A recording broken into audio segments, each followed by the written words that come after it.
बेटा, सभी को गुड इवनिंग।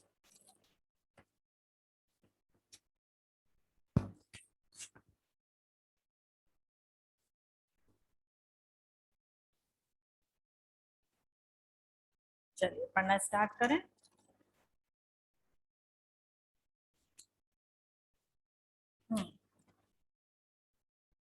हाँ, गुड इवनिंग बेटा। हम लोग पढ़ रहे थे, चैप्टर था अपना कौन सा वाला चैप्टर था? कौन सा था? प्रिंसिपल, कौन सा? जेनेटिक्स का फर्स्ट चैप्टर। अरे नाम भूल रही मैं, नाम बोलो। क्या नाम था चैप्टर का?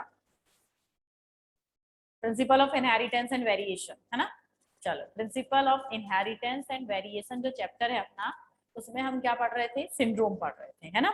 तो जीनोमिक म्यूटेशन में सिंड्रोम पढ़ रहे थे। फर्स्ट वाला जो सिंड्रोम है कौन सा था? डाउन सिंड्रोम, वो हमने पढ़ लिया था। दूसरा वाला जो सिंड्रोम है उसका नाम क्या है? Edward syndrome. और ये सिंड्रोम किस में होते हैं? ऑटोसोम्स में होते हैं। ठीक है, इनफैक्ट मैं तो आज आपको पढ़ाना भी भूल गई थी। वैष्णवी का फोन आया, मैं थोड़ा सा सो गई थी। वैष्णवी का फोन आया, उसने मुझे जगह, मैडम आज पढ़ाना नहीं है। वो मैंने कहा हाँ पढ़ाना है, मुझे तो याद ही नहीं था, मैं तो नींद आ गई मुझे, है ना? फटाफट से आ गए आपको पढ़ाने। तो कौन सा है? Edward syndrome.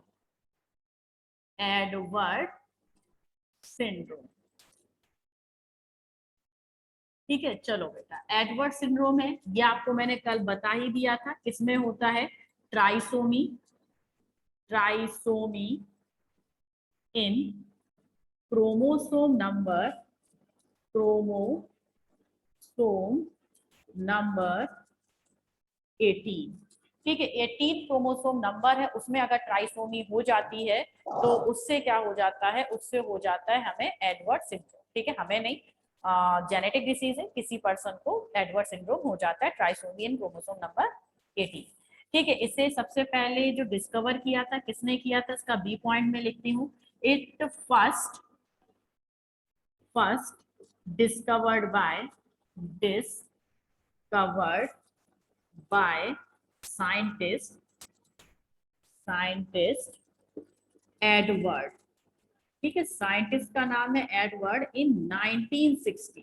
ठीक है, 1960 में सबसे पहले साइंटिस्ट थे हमारे एडवर्ड।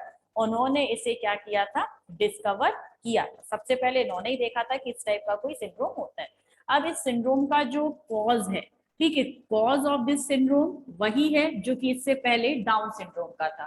क्या है? Non disjunction of chromosome, non disjunction, non disjunction of chromosome. ठीक है, जो क्रोमोसोम है अगर इनमें नॉन डिसजंक्शन हो जाता है, मींस ये मियोसिस के टाइम पर सेपरेट नहीं हो पाते, दोनों जो पेयर है वो पूरा का पूरा पेयर एक गैमीट में पहुंच जाता है। जब पूरा पेयर एक गैमीट में पहुंच जाता है और उस गैमीट का किसी नॉर्मल गैमीट के साथ फ्यूजन हो जाता है, तो क्रोमोसोम नंबर, नेचुरल सी बात है, पूरा पेयर प्रेजेंट होने के कारण जो क्रोमोसोम नंबर है वो क्या हो जाता है? इंक्रीज हो जाता है। तो इसमें जो टोटल क्रोमोसोम नंबर है, ठीक, क्या total chromosome number, chromosome number, ठीक है, टोटल क्रोमोसोम नंबर कितना होता है? इसमें 47 होता है। ठीक है, तो इसमें टोटल 47 नंबर ऑफ क्रोमोसोम मिलते हैं। अब आते हैं इसके सिम्टम्स की बात, कि अगर किसी पर्सन को एडवर्ड सिंड्रोम है तो उसको कैसे लक्षण होंगे, क्या उसके सिम्टम्स होंगे। तो एडवर्ड सिंड्रोम के जो सिम्टम्स हैं इन्हें जरा ध्यान से देखिएगा। तो पहला है आपका प्रोमिनेंट ऑक्सीपिटल।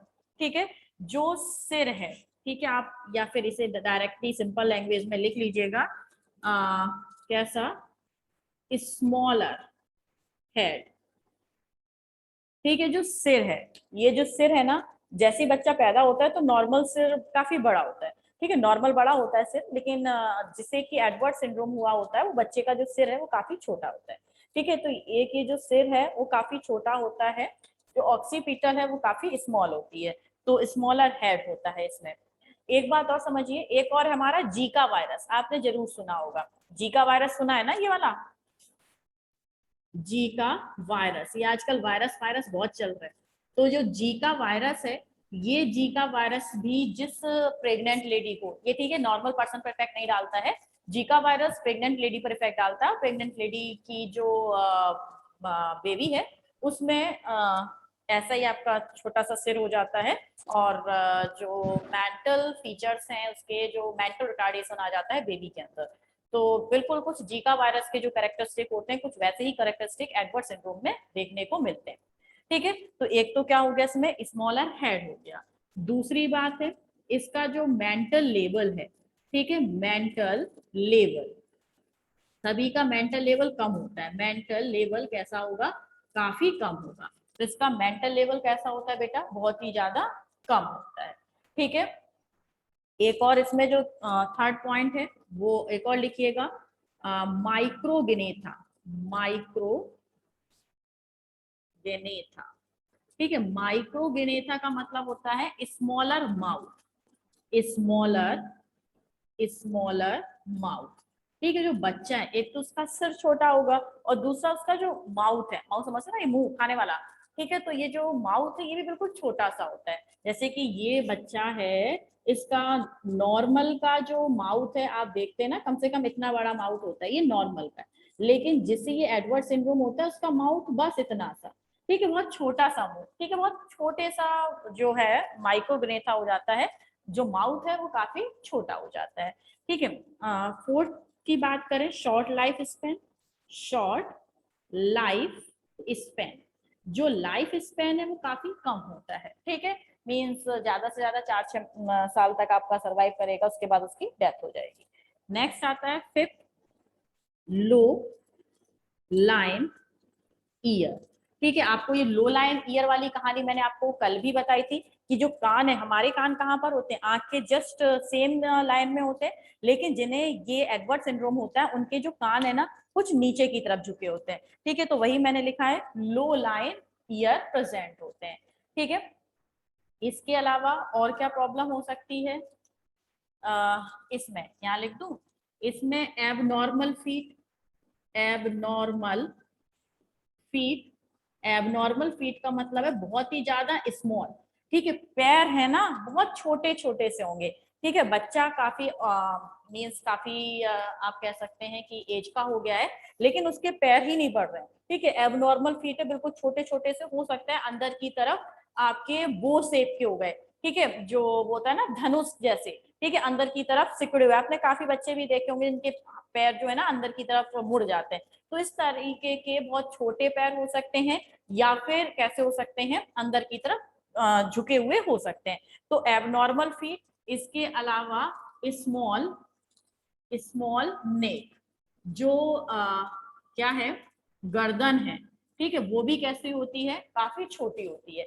ये जो आप मीन्स आप समझ सकते हैं कि जो सिर है ना, ये जो चेहरा है ना, ये डायरेक्टली कंधे से ऐसा चिपका हुआ होता है, गर्दन बिल्कुल ना के बराबर होती है। जैसे कि आप किसी नॉर्मल पर्सन की बात करें तो उनमें इस तरीके से गर्दन होती है, ठीक है, लेकिन इनमें क्या है, इनमें ये बिल्कुल इस तरीके की, मीन्स जो नेक है वो इतनी कम होती है कि नॉर्मली पता ही नहीं चलता किस पर्सन के गर्दन भी है। तो ये एडवर्ड सिंड्रोम के क्या है, कुछ सिम्टम्स हैं। ठीक है, एक तो सिर छोटा होगा, दूसरी बात गर्दन छोटी होगी, पैर छोटे छोटे से होंगे, मुंह छोटा सा होगा, है ना। तो ये छोटी वाली सिंड्रोम से ध्यान रखिएगा, जिसमें कि पूरे जो ऑर्गन है ना वो छोटे रह जाते हैं। और एक और बात समझिएगा कि इसमें जो कॉन्जेनाइटल हार्ट डिसीज भी होती है, congenital congenital heart disease, heart disease. ठीक है, जन्म से ही दिल की कोई बीमारी होगी, जैसे कि वॉल्व सही से काम नहीं कर रहे होंगे, या फिर सही से पंप नहीं कर रहा होगा जो हार्ट है ब्लड को, भी ये सब। तो इस तरीके की जन्म से ही बहुत सारी बीमारियां हो सकती हैं बेबी को। तो ये these are the symptoms of Edward syndrome. सबसे पहले डिस्कवर किसने किया था, कब किया था, कौन से क्रोमोसोम में होता है, क्यों होता है, ये सारी चीजें और विद सिम्टम्स मैंने आपको समझा दिए। इसमें बस आपको इतना ही लर्न करना है, स्क्रीनशॉट ले लीजिए आप। हो गया, चलिए नेक्स्ट टॉपिक पर आ जाऊं।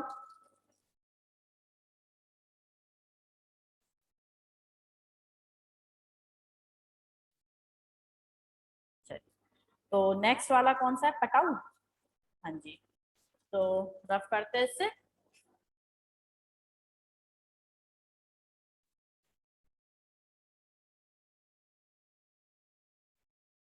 चलिए, अब आते हैं नेक्स्ट सिंड्रोम पर, और नेक्स्ट सिंड्रोम कौन सा है, पटाउ सिंड्रोम, पटाउ सिंड्रोम। ठीक है, ये क्यों होता है? तो इसका ए पॉइंट है ट्राइसोमी, ट्राइसोमी इन क्रोमोसोम नंबर, क्रोमोसोम नंबर 13। ठीक है, क्रोमोसोम नंबर 13 में अगर ट्राइसोमी हो जाती है तो ये होता है। ठीक है, पटाउ सिंड्रोम। अब इसे डिस्कवर किसने किया था? इट फर्स्ट डिस्कवर्ड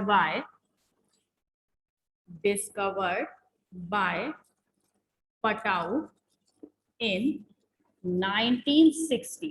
ठीक है, 1960 में पटाउ नाम के साइंटिस्ट थे, उन्होंने ही इसे सबसे पहले डिस्कवर किया था। ठीक है, इसमें total number of chromosome, total number of chromosomes, total number of chromosome कितने हो जाते हैं भाई? ट्राइसोमी हो रहा है तो 47। और आप ये जानते हैं ये कौन सी डिसीज है? ऑटोसोमल डिसीज है। ठीक है, कौन सी है? ऑटोसोमल डिसीज है, बिल्कुल ध्यान रखना, क्योंकि 13 पर हो रही है। 13 कौन सा होता है? क्रोमोसोम नंबर 13 ऑटोसोम्स होता है। आप नेक्स्ट है, होता क्यों है? वही है, एक ही रीजन है, non disjunction, non disjunction of chromosome at the time of gamete formation। ठीक है, गैमीट फॉर्मेशन को आप मियोसिस भी लिख सकते हैं कि मियोसिस के टाइम पर अगर क्रोमोसोम सेपरेट नहीं होते, दोनों पेयर एक ही गैमीट में चले जाते हैं, तो इस तरीके से पटाउ सिंड्रोम हो सकता है। अब आते हैं पटाउ सिंड्रोम के सिम्टम्स पर, कि आप कैसे पहचानेंगे कि किसी को पटाउ सिंड्रोम हुआ है, किसी बच्चे को पटाउ सिंड्रोम है। ठीक है, तो इसका जो पहला सिम्टम्स है, फर्स्ट है क्लेफ्ट और कट ऑन अपर लिप। ध्यान रखिएगा, ये इसका मेन कैरेक्टरिस्टिक फीचर है। डायरेक्टली पूछा जा सकता है कि अगर किसी बच्चे के अपर लिप में कट लगा हुआ है तो ये कौन से क्रोमोसोम में ट्राइसोमी के कारण हुआ है? तो कौन से क्रोमोसोम में ट्राइसोमी के कारण हुआ है? क्रोमोसोम नंबर 13 में। और सिंड्रोम कौन सा हुआ है? पटाउ सिंड्रोम हुआ है। किसने डिस्कवर किया था? पटाउ ने किया था। कब किया था? 1960 में किया था। तो ध्यान रखना, 1960 में दो आपके जो सिंड्रोम है वो डिस्कवर हुए थे, एक पटाउ सिंड्रोम और इससे पहले वाला एडवर्ड सिंड्रोम। तो देखो, इसमें जो ऊपर वाला लिप है, बेबी का ऊपर वाला लिप है ना, ये वाला पूरा कटा हुआ होता है, यहाँ से लेके यहाँ तक पूरा कटा हुआ होता है। और उस कटे होने के कारण ऊपर वाला जो आप क्लेफ्ट, ठीक है, ये क्लेफ्ट लिखा है ना, जो तालू होता है, ये ऊपर वाला तालू भी कटा हुआ होता है, जिसके कारण वो जो भी शब्द हैं उन्हें सही से प्रोनाउंसिएट नहीं कर पाता। जैसे हम लोग बोलते हैं ना, टा ठा पापा जो भी है, तो इस तरीके का वो कुछ नहीं बोल पाता, क्योंकि टंग हमारी हमेशा क्लेफ्ट पर लगती है। आप कुछ भी बोल के देख लीजिए, जब मैं बोल रही हूँ तो कई बार ऐसा हो रहा है कि आप ये समझिए एवरी प्रोनाउंसिएशन के साथ मेरा जो टंग है वो क्लेफ्ट को टच कर रहा है। अब आप ये समझिए कि अगर क्लेफ्ट ही कटा हुआ हो या क्लेफ्ट ना हो तो क्या मैं बोल पाऊंगी? बिल्कुल नहीं बोल पाऊंगी। इस टाइप की कुछ भी आवाज निकलेगी। तो ये जो बेबी होते हैं ये बोल नहीं पाते, सही से इनकी आवाज नहीं निकलती। ठीक है, तो इनका आपने सिम्टम्स समझ ही लिया है कि क्लेफ्ट आपका या फिर जो अपर लिप्स है उस पर क्या प्रेजेंट होता है? कट प्रेजेंट होता है। ठीक है, तो इसका थोड़ा सा आगे पीछे करके लिखना पड़ेगा, क्लेफ्ट और अपर लिप हैव कट। ठीक है, क्लेफ्ट और अपर लिप पर क्या हो सकता है? कट बना हुआ हो सकता है। अच्छा, देखा है। चलिए, ठीक है, अब नेक्स्ट बात करते हैं। हाँ भाई, एक बात और समझिए, जैसे आप सोचे कि हमने इसे कहीं देखा है, तो वो प्रॉब्लम आपकी क्या हो सकती है? वो प्रॉब्लम हो सकती है जन्म से ही कि अगर ये पटाउ सिंड्रोम है ना, तो पटाउ सिंड्रोम के जो बच्चे हैं ना वो 4 महीने से ज्यादा नहीं जीते। लेकिन अगर आपने ऐसी कोई एबनॉर्मेलिटी देखी है तो उसमें क्रोमोसोम नंबर नहीं बढ़ा होगा। ठीक है, उनका क्रोमोसोम नंबर नहीं बढ़ा होगा। वो जो जीन किसके लिए? क्लेफ्ट के फॉर्मेशन के लिए या फिर अपर लिप के फॉर्मेशन के लिए रेस्पॉन्सिबल है, उसमें कोई डिफेक्ट हुआ होगा। बात समझ गए ना? क्योंकि अगर क्रोमोसोम नंबर बढ़ जाता तो उस क्रोमोसोम पर बहुत सारी जीन होंगी और उस जीन के कारण उसमें बहुत सारी एबनॉर्मेलिटी। सिंड्रोम का मतलब ही क्या है? एक सिम्टम्स नहीं होगा, बहुत सारे सिम्टम्स होंगे। अगर आपको किसी पर्सन में केवल सिंगल सिम्टम्स दिख रहा है, यानी कि उसमें कोई स्पेसिफिक जीन या बेस सीक्वेंस में चेंजमेंट हुआ है, किसी पूरे क्रोमोसोम में फेरबदल नहीं हुआ है। क्योंकि अगर पूरे क्रोमोसोम में फेरबदल हो जाए तो बहुत सारे कैरेक्टरिस्टिक कम या ज्यादा आपके हो जाएंगे, क्योंकि उस क्रोमोसोम पर जितने भी जीन्स होंगे वो सारे अपने इफेक्ट को दिखाएंगे, और इफेक्ट दिखाएंगे तो सिम्टम्स भी क्या हो जाएंगे? एक ग्रुप बन जाएगा। और जब ग्रुप बना हुआ है सिम्टम्स का, तभी तो इनको हमने क्या बोला है? सिंड्रोम बोला है। सिंड्रोम का मतलब number of symptoms of single सी डिसीज, है ना? चलो, तो आई थिंक आप समझ गए होंगे। और इसमें जो एवरेज लाइफ स्पैन है, average life span, average life span of baby is only, अरे यार मार्कर नहीं चल रहा, ओनली 4 मंथ। ठीक है, कितनी होती है? केवल 4 मंथ। ज्यादा से ज्यादा 4 मंथ, या फिर कभी कभी आपका कोई 1 मंथ ही जिंदा रहा और कोई 8 मंथ जिंदा रहा, तो एवरेज, ठीक है, एवरेज जो लाइफ स्पैन है वो कितनी होती है बेटा? 4 महीने। ठीक है, चलिए। और इसके अलावा इसमें क्या होता है? जो हेड है, head, eyes, ears are very small. ठीक है, बच्चे का जो सिर है, आंखें हैं, कान है, ये बहुत ज्यादा छोटे छोटे से होते हैं। ठीक है, तो आप ये समझिए कि पूरी तरीके से डेवलप नहीं होते, उसकी आंख, नाक, सिर, ये सब बहुत छोटे छोटे से होते हैं। और लाइफ स्पैन कम होने के कारण केवल 4 महीने एक एवरेज लाइफ स्पैन निकल के आती है, इसलिए इनके जो गैमीट है वो नहीं बनते, और ये भी आपके क्या है? बिना अपनी जैसी ऑफ स्प्रिंग बनाए खत्म हो जाते हैं। तो आप इतना मान के चलिएगा कि जितने भी सिंड्रोम होते हैं अधिकतर वो स्टेराइल ही होते हैं। स्टेराइल का मतलब they have no capacity to form their offspring. तो उनमें ऑफस्प्रिंग बनाने की कैपेसिटी आप समझिए 4 मंथ के बेबी में कहाँ से आ जाएगी, है ना? तो ये सब क्या हो गए? इसके सिम्टम्स हो गए।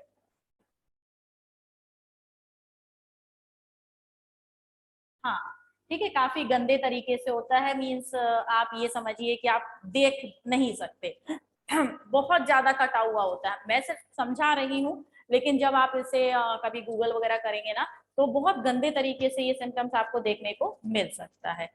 चलिए बेटा, इसको स्क्रीनशॉट लीजिएगा। अब नेक्स्ट हम आते हैं किस पर? जो एलोसोम है उनमें म्यूटेशन पर।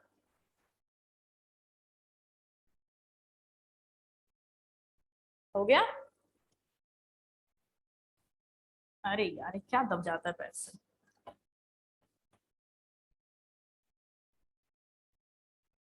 अब आता है अपना नेक्स्ट टॉपिक, और नेक्स्ट टॉपिक कौन सा था?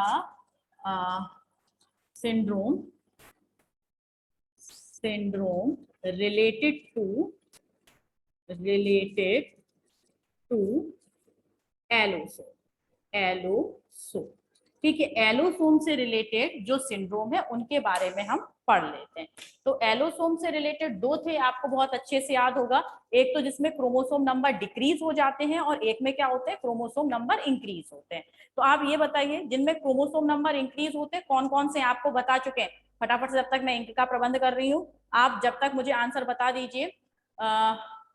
एलोसोम के इंक्रीज हो जाने से कौन से 2 सिंड्रोम हो जाते हैं? ठीक है, किन्हीं 2 सिंड्रोम का नाम बताइए जो कि होता है एलोसोम्स के इंक्रीज होने से। जल्दी से आंसर बता दीजिए, छाप दीजिए, कमेंट में लिख दीजिए आंसर फटाफट बेटा।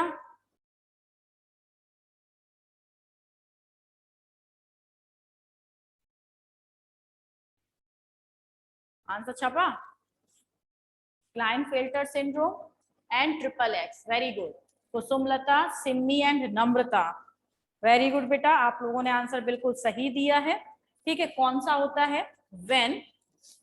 when autos sorry when allosomes are increased, जब एलोसोम इंक्रीज हो जाएंगे तो क्या होगा? तो फर्स्ट है क्लाइनफेल्टर सिंड्रोम। ठीक है, इसे के को हम साइलेंट भी मानते हैं, कभी कभी इसे लाइन फेल्टर्स भी बोलते हैं। ठीक है, क्या बोलते हैं? Line filters syndrome.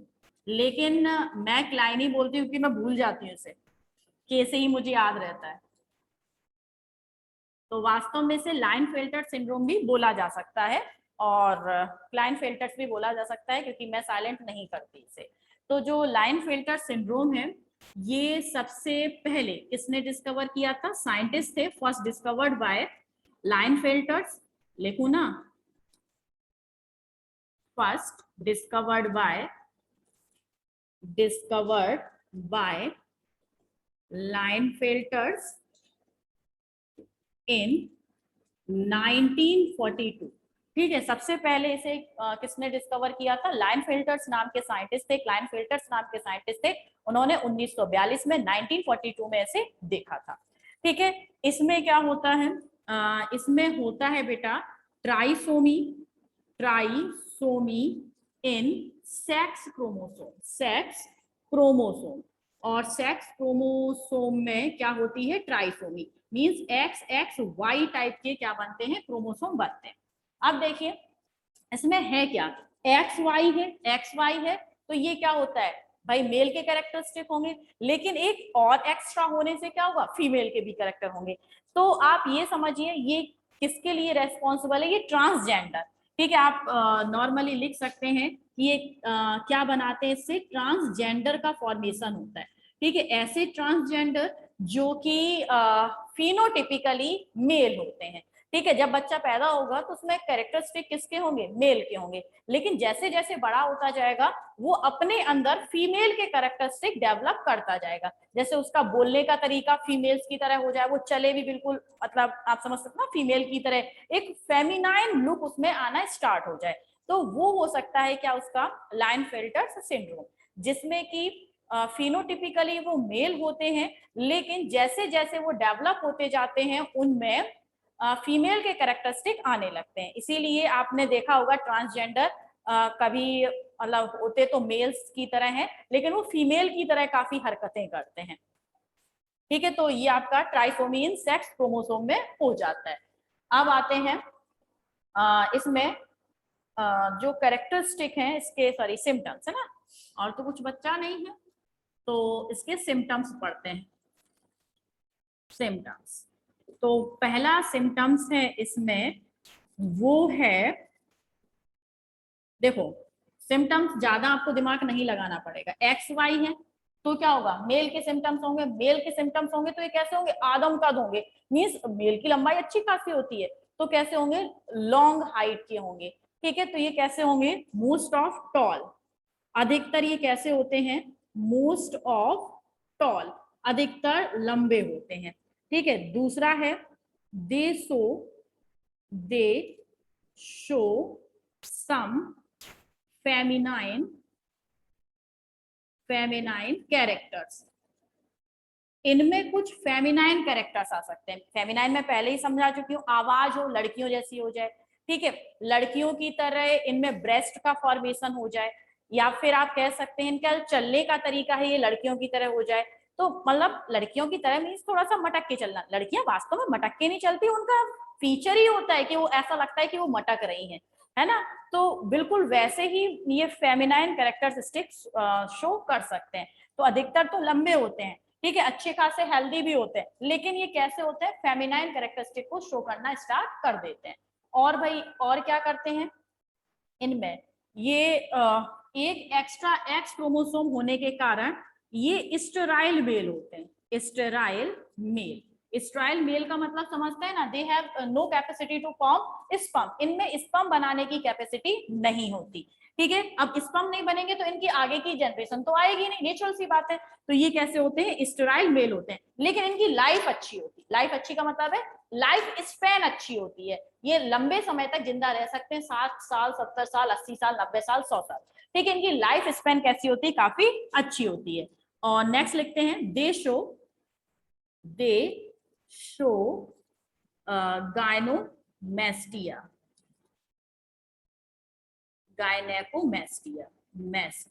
गायनेकोमेस्टिया का मतलब होता है फीमेल कैरेक्टरिस्टिक, जैसे formation of breast, formation of breast deposition of fat on thighs and cheeks. ठीक है, बस थाइज ही लिख लो, बहुत इतना। तो इसमें क्या है कि देसो गायनेकोमेस्टिया। ठीक है, ये गायनेकोमेस्टिया क्या होता है भाई? गायनी से मतलब समझ में आओगे फीमेल की तरह, तो होते लंबे लंबे हैं। ठीक है, शुरुआत में बिल्कुल मेल की तरह ही इनमें कैरेक्टरिस्टिक होते हैं, लेकिन जैसे जैसे ये आपकी टीन एज में पहुंचते हैं, तो टीन एज में जैसे गर्ल्स में ब्रेस्ट का फॉर्मेशन होता है, तो इन बॉयज में भी क्या होने लगता है, ब्रेस्ट का फॉर्मेशन स्टार्ट हो जाता है। तो इसी कंडीशन को हम क्या बोलते हैं बेटा? इसी कंडीशन को बोला जाता है गायनेकोमेस्टिया। ठीक है, जिसमें कि जो मेल में ब्रेस्ट का फॉर्मेशन स्टार्ट हो जाता है। ठीक है, और जो थाइज है, जैसे फीमेल की थाइज में फैट डिपोजिट हो जाती है, उनके यहाँ पर भी फैट काफी डिपोजिट होती है ना, वैसी होती है ना, मोटी मोटी सी गुलगुदी सी, तो बिल्कुल इसी टाइप के वो भी होने लगते हैं। टीन एज की बात कर रही हूँ, बड़े में होके तो ब्रेस्ट भी बन जाएंगे, और साथ के साथ वाई क्रोमोसोम आने के कारण हो सकता है कि उनमें जो हेयर्स हैं वो भी डेवलप हो जाए, लेकिन वास्तव में ऐसे जो लोग होते हैं इनमें मेल की तरह लो हेयर ग्रोथ होती है। ठीक है, ये भी एक कैरेक्टरिस्टिक आप लिख सकते हैं, लो हेयर ग्रोथ। लो हेयर ग्रोथ का मतलब है कि हो सकता है हाथ पैरों पर बाल, मेल में आपको पता है ना काफी हार्ड, ये जो आपके हेयर्स होते हैं ना, रोंगटे होते हैं, काफी होते हैं, लेकिन इन वाले लोगों में मेल के अकॉर्डिंग बाल कम होंगे। ठीक है, मेल के अकॉर्डिंग बाल कम होंगे, लड़कियों जैसी हरकतें कर रहे होंगे। ठीक है, इस तरीके का हो सकता है आपको कोई देखने को मिल जाए। तो लो हेयर ग्रोथ होता है 6 दिख रहा है ना, ये वाला नीचे वाला नहीं दिख रहा, चलो 6 में यहां पर लिख देती हूँ, कौन सा? Frontal baldness absent. ठीक है, आपने देखा होगा कि जो मेल होते हैं एक एज के बाद उनकी जो ये हेयर लाइन है ना, वो पीछे की तरफ खिसकने लगती है, फ्रंटल हेयर लाइन, बाल झड़ना स्टार्ट हो जाते हैं, है ना, आगे से धीरे धीरे बाल झड़ने लगते हैं, ऐसा डब्लू वगैरह विजडम जैसा साइन बन जाता है ना। तो ये एक मेल का कैरेक्टरिस्टिक फीचर है, उनमें ऐसे हार्मोन होते हैं जो कि फ्रंटल बाल्डनेस के लिए रेस्पॉन्सिबल होते हैं, लेकिन इनकी बाल काफी खूबसूरत होते हैं। खूबसूरत का मतलब काफी लंबे घरे सुनहरे बाल वाले होते हैं। इनमें फ्रंटल जो बाल्डनेस है वो एब्सेंट होती है। ठीक है, फ्रंटल बाल्डनेस आपको देखने को नहीं मिलेगी, मीन्स ये गंजे नहीं होते, मीन्स टकले नहीं होते। ठीक है, लंबे लंबे बाल, जुल्फे काफी अच्छी होंगी, सिल्की वगैरह हो सकती हैं। तो फ्रंटल बाल्डनेस क्या होती है, ध्यान रखना, एब्सेंट होती है, ये टकले नहीं होते। हाँ, ठीक है, इनके बियर्ड आ भी सकती है और नहीं भी, मोस्ट ऑफ इनके बियर्ड नहीं आती। ठीक है, आएगी भी तो कुछ स्पेसिफिक आएगी, जैसे कि यहाँ आ गई, यहाँ आ गई, या यहाँ आ गई। ठीक है, इस टाइप की बियर्ड आएगी, इनको प्रॉपर बियर्ड नहीं आती। ठीक है, जैसे सभी के आती है ना, जैसे मेल में आपने देखा होगा पूरा सेविंग वगैरह कर लेते हैं, इनमें ऐसा नहीं होता, कहीं कहीं पर थोड़ा बहुत ग्रोथ हो सकती है हेयर्स की फेस पर। अधिकतर गर्ल्स फेमिनाइन लुक आ जाता है बेटा इस कारण से। चलिए, और क्या है भाई इनमें? और सुन लो भाई, इनकी तो कहानी बहुत लंबी है। हाँ, अनडेवलप्ड अनडेवलप्ड टेस्टीज। ठीक है, जो टेस्टीज हैं which are responsible for the sperm formation, तो टेस्टीज का साइज भी काफी छोटा हो जाता है। ठीक है, नॉर्मल मेल से टेस्टीज का साइज बहुत ज्यादा छोटा होता है, इसलिए काफी स्पेशली लिखा हुआ है कि इनमें जो टेस्टीज हैं वो कैसी होती हैं, अनडेवलप्ड टेस्टीज होती हैं, जिसमें स्पर्म का फॉर्मेशन नहीं होता। ठीक है, तो इतना आप इनसे नोट कर सकते हैं।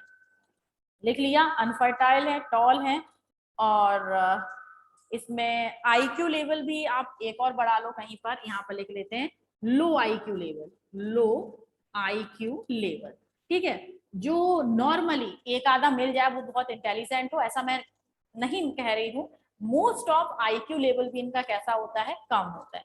ठीक है, बिना मतलब की बातें करना, है ना, बिना मतलब का स्वांग करना, इस टाइप के ये लोग होते हैं अधिकतर। ये स्वांग समझते हो ना, मीन्स फालतू के काम ज्यादा करते हैं। ठीक, तो these are the symptoms of, कौन सा काय का सिम्टम्स है, ये है आपका लाइनफेल्टर सिंड्रोम के सिम्टम्स। ठीक है, देखने में मेल होते हैं, हरकतें फीमेल की तरह करते हैं। स्क्रीनशॉट लीजिए। बेटा मैं मूवीज की बात नहीं कर रही हूँ, मैंने आपसे वैसे ही कहा है कि मूवीज में क्या दिखाया जाता है क्या नहीं दिखाया जाता, वो तो बायोलॉजी की ऐसी तैसी करवाते हैं। और दूसरा, ये इंटेलिजेंट हो सकते हैं, एक आधा इंटेलिजेंट हो सकता है, ठीक है, लेकिन मोस्ट ऑफ ये आपके इंटेलिजेंट नहीं होते। ये भी मैं फिर से कह रही हूँ कि ये आपके में केवल सिम्टम्स हैं। जो इसके भुक्तभोगी होते हैं, मीन्स जिन्हें ये सिंड्रोम होता है, वास्तव में बेटा उन्हें जो हमारी सोसाइटी है वो भी अच्छी नजरों से नहीं देखता। आप खुद देख लीजिए कि आपके सामने अगर ऐसा कोई बंदा आ जाए जो इस तरीके की, मीन्स मेल हो फीमेल की तरह हरकतें कर रहे हो, तो आप उसे देख के हंसेंगे, ठीक है, लेकिन बेटा क्या उसमें उसकी कोई गलती है? नहीं है उसकी गलती। वो भी चाहता है कि वो आप लोगों की तरह पढ़े, स्कूल जाए, ठीक है, उसके भी मदर फादर उससे इंटरेक्ट करें, लेकिन हमारा जो सोसाइटी है ना, हमारी सोसाइटी उसे जीने नहीं देती। लेकिन उसमें उस बंदे की कोई भी गलती नहीं है, ठीक है। ये गलती कहां से हुई आप खुद समझ सकते हैं कि नॉन डिसजंक्शन हुआ, एक बायोलॉजिकल डिफेक्ट हुआ जिसके कारण वो पैदा हुआ। लेकिन अब वो जिस कंडीशन में जी रहा है वो केवल वही जानता है कि लोग उसका कितना मजाक बनाते हैं, ठीक है। तो खैर आप लोग मजाक मत बनाइएगा, ये हमारे सिलेबस में, इसलिए मैंने आपको बायोलॉजिकल जो कंडीशन थी वो सारी समझा दी है, ठीक है। चलिए, हो गया ना।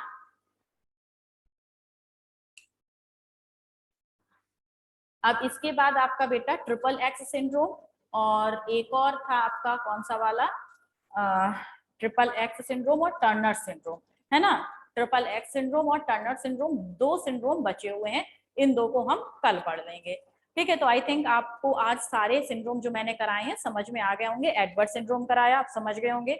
दूसरा मैंने पटाउ सिंड्रोम कराया, आप समझ गए होंगे। इनफैक्ट आपकी सिम्टम्स को सुनकर, इन सिम्टम्स को सुनकर बिल्कुल मुझे आइडिया नहीं, मैं पूरी तरीके से कॉन्फिडेंट हूँ कि आपके सामने इन सिम्टम्स को सुन के एक इमेज बन जाती होगी कि हाँ पर्सन ऐसा होगा, ठीक है, श्योर सभी के सामने बन रही होगी, हाँ पर्सन ऐसा होगा। ये सिम्टम्स आपने सुने, मैंने जिस तरीके से समझाया, तो आपने एक इमेज बना ली होगी, हाँ ऐसा पर्सन मैंने कहीं देखा है। तो ये तीनों सिम्टम, तीनों जो सिंड्रोम मैंने पढ़े उन्हें बहुत अच्छे से समझिएगा, याद रखिएगा। मिलते हैं हम कल नए टॉपिक के साथ, तब तक के लिए गुड बाय एंड जय हिंद, बाय बाय।